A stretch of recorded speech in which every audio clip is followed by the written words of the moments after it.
Welcome to all student. पाठीमागच्या तासाला आपण UCMचं तिसरं ॲप्लिकेशन पाहिलेलं आहे आणि today I am going to delivering the lecture on the topic the application of UCM means fourth application. या चौथ्या ॲप्लिकेशनचं नाव आहे कोनिकल पेंडुलम.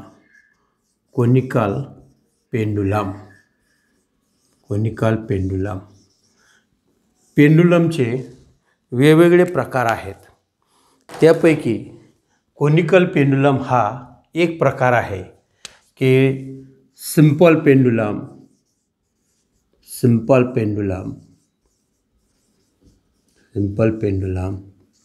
बार पेंडुलम,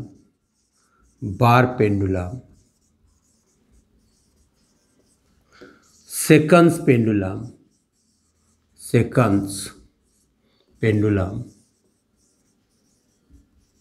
असे अनेक प्रकार आहेत आणि हा 4 नंबर कोनिकल पेंडुलम.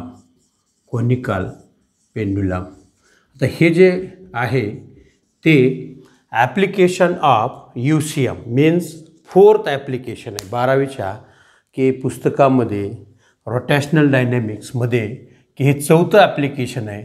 तर today I am going to delivering the lecture on the topic the conical pendulum. आता first one, what is mean by simple pendulum.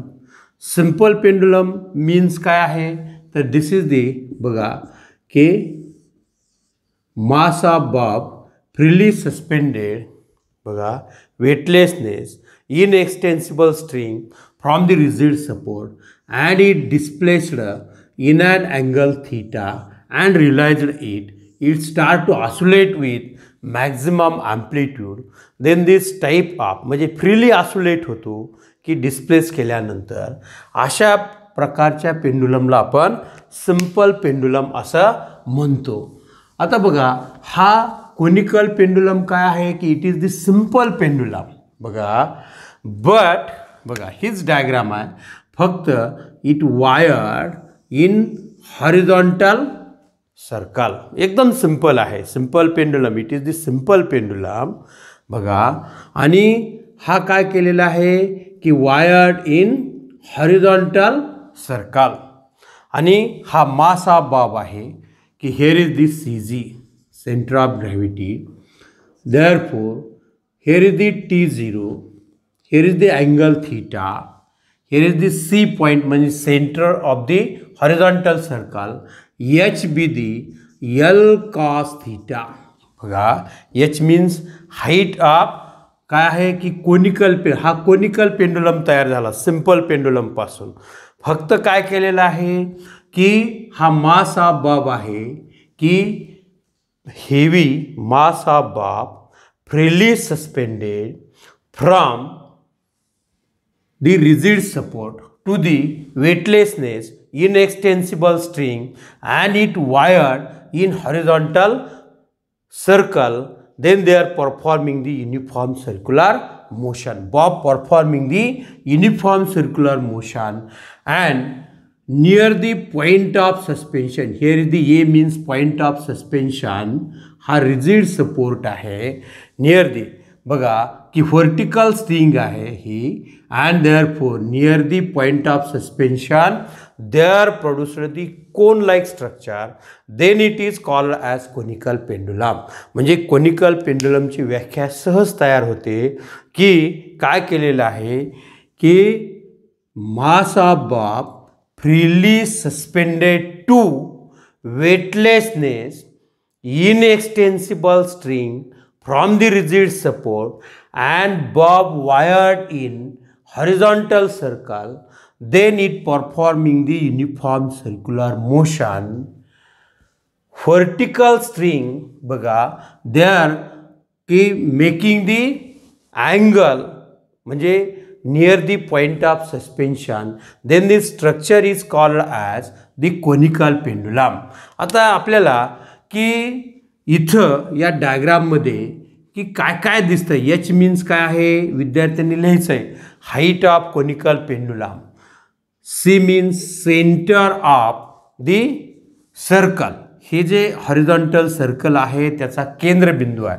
CG means centre of gravity. Here is the T0 sine theta हा factor आहे.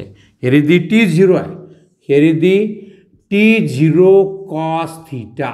बघा here is the MG आहे MG and here is the MR omega square.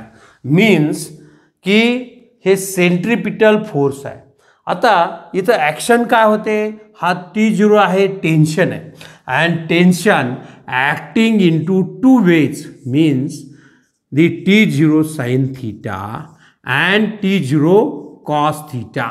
बघा आता T0 sine theta हा काय निर्माण करतो तर centripetal force means MR omega square and T0 cos theta means it balance the weight of bob. लक्षात आलं का.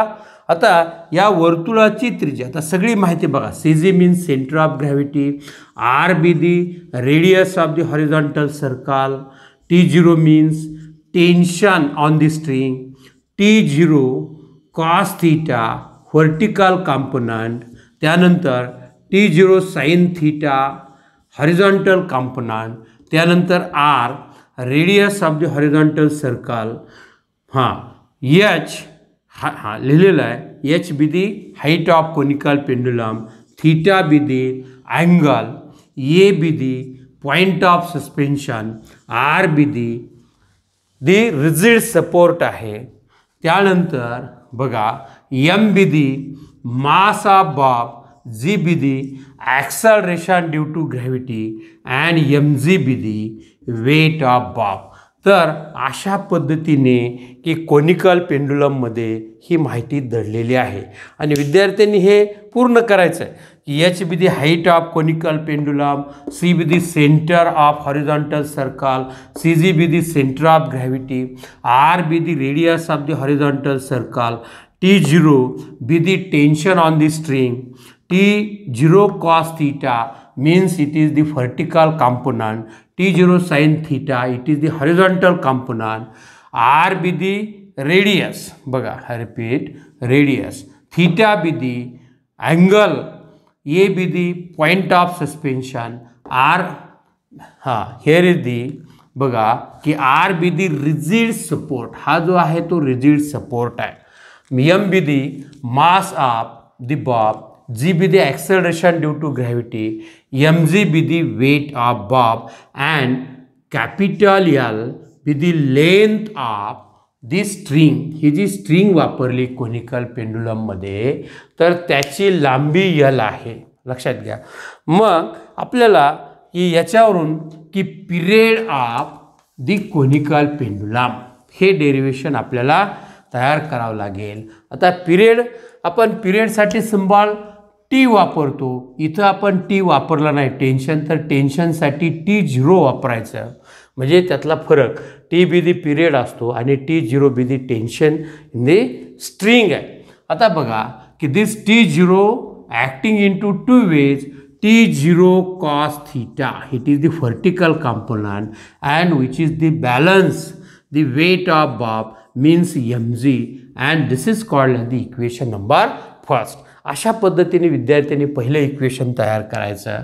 त्यानंतर की T0 साइन थीटा हा फॅक्टर काय करतो ज्यावेळेस हा सिंपल पेंडुलम ते हा कोनिकल पेंडुलम फिरतो बघा म्हणजे वर्तुळाकार मार्गाने बॉब फिरतो त्याला लागणारं जे सेंट्रिपिटल फोर्स आहे ते निर्माण करण्याचं काम T0 साइन थीटा करत असतो. Means MR omega square R MV square upon R हा सेंट्रिपिटल फोर्सचा मॅथमॅटिकल फॉर्म्युला आहे. आता बघा की this is called the equation number second. दुसरं इक्वेशन. आता काय करायचं की equation second divided by equation first. दुसऱ्याला पहिल्याने भागा means T0 sine theta upon T0 cos theta is equal to MR omega square upon MG. हां म्हणजे हे MM कॅन्सल होईल हे T0 कॅन्सल होईल आणि sine theta upon cos theta means काय आहे की tan theta is equal to R omega square upon G. बघा म्हणजे की हा फरक. आणि समजा हे जर आपण घेतलं एम एम जर कॅन्सल झालं आर काय होईल मग तिथं की समजा आपण एम आर ओमेगाच्या जाग्यावर M V square upon R टाकलं तर काय काय फॅक्टर कॅन्सल होईल, एम एम कॅन्सल होईल आणि तिथं V square upon R G राहील. बघा V square upon R G and we called the equation number third. अशा पद्धतीने की तिसरं इक्वेशन विद्यार्थ्याने तयार करायचं. लक्षात आलं का? आता इथं आल्यानंतर tan theta is equal to R omega square upon G और V square upon R G. आता इथं आल्यानंतर की T is equal to 2 pi R upon V. बघा आता period of conical pendulum means time taken to complete one revolution by the conical pendulum performing uniform circular motion is called as period of the conical pendulum. म्हणजे t is equal to 2 पाय r upon v. तो Bob परिघावर फिरतो म्हणजे 2 पाय r हा काय आहे की हा परिघाचं सूत्र आहे 2 पाय r आणि v मीन्स लिनियर स्पीड. लक्षात आलं का? Therefore this is called the equation number 4. अशा पद्धतीने चौथं इक्वेशन आपल्याला तयार करायचं. आता बघा इथं आल्यानंतर आपण काय करायचं की व्ही जे आहे बट आता इथं बघा व्ही स्क्वेअर म्हणजे V square is equal to काय आहे आर जी टॅन थीटा आहे. V square is equal to काय आहे आर जी टॅन थीटा आहे. मग इथं व्ही आहे मग व्ही बरोबर काय होईल वर्गमुळात आर जी टॅन थीटा. हे जे समीकरण आहे हे समीकरण आपण तिसऱ्याहून लिहिलेलं आहे V square is equal to R G आणि मग दोन्ही बाजूचं जर वर्गमूळ घेतलं तर V is equal to square root R G tan theta. आता ही व्हीची किंमत इथे टाका मीन्स काय होईल की T is equal to 2 pi R upon व्हीची किंमत काय वर्गमुळात आर जी टॅन थीटा. आता इथं आल्यानंतर आकृतीकडे बघा की टॅन थीटा हा जो आहे ह्या टॅन थीटा बघा फ्रॉम फिगरवरून tan theta is equal to समोरील बाजू आणि ही बाजू म्हणजे tan theta is equal to R upon H. आता H is equal to L cos theta आहे ते नंतर पुट करू पण अगोदर tan theta is equal to R upon H आपण इथं पुट करू means T is equal to 2 pi R हां अपॉन स्क्वेअर रूट बघा की R G multiply by R upon H. लक्षात आलं? मग आता काय होईल मग इथं पुढे की T is equal to 2 pi R upon बघा square root R square G upon H असा फॉर्म्युला आहे. आता हे आर स्क्वेअर वर्गमुळाच्या बाहेर निघल्यावर आर होईल means T is equal to 2 pi बघा की 2 pi R upon R square root G upon H. हे आर आर काय होईल कॅन्सल होईल. बघा आर आर कॅन्सल होईल. पुढे बघा काय होतं ते आर आर कॅन्सल झालं आणि T is equal to 2 pi बघा स्क्वेअर रूट की जी अपॉन एच आणि हे वर गेल्यानंतर टी इज इक्वल टू 2 पाय वर्गमुळात एच अपॉन जी बघा H upon G and therefore आता एच इज इक्वल टू काय आहे L cos theta means T is equal to 2 pi square root L cos theta upon G and therefore this mathematical formula shows that this is the equation number 5 and this equation 5 shows that the period of the conical pendulum. आता समजा की frequency of conical pendulum.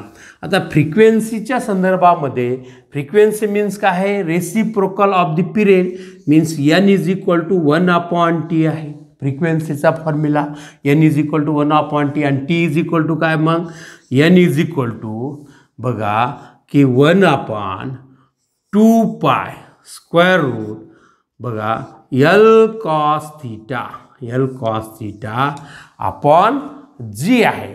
आता मग therefore N is equal to 1/2 square root G upon L cos theta और H किंवा H. And this is the frequency of the conical pendulum.